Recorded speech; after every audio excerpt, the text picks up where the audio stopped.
ఆ నమస్కారం మనం ఎలా చేయాలంటే మనఃపూర్వకంగా చేయాలి. మనస్సు ఎక్కడో పెట్టుకుని 100 నమస్కారాలు చేసినా, 100 గుంజీలు తీసినా, పొర్లి దండాలు పెట్టినా ఇదంతా ఎక్సర్సైజ్, వ్యాయామానికి తప్పితే ఎందుకు పనికిరాదు. మేము గుడి చుట్టూ రోజు 108 ప్రదక్షిణాలు చేసాం, 108 ప్రదక్షిణాలు చేసాం.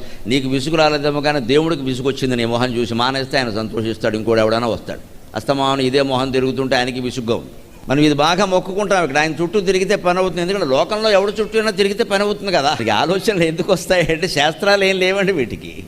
అజ్ఞానం ఎందుకు పుడుతుంది? లోకంలో ఎవడైనా మనకి పెద్దగా తెలియని వాడు ఉన్నాడు, 4 సార్లు వాడు ఇంటి చుట్టూ తిరిగామనుకోండి, కనీసం కనుక్కుంటాడు కదా, ఏమిటో తిరుగుతున్నాడు, లేదా చంపేస్తాడేమో, ఉగ్రవాదేమో అనుకుంటాడు, కనుక్కోమంటాడు కదా. అలాగే దేవుడికి కూడా 10 సార్లు తిరిగితే మనం అంటే శ్రద్ధ ఏర్పడుతుంది. దేవుడు అలాంటి వాడా?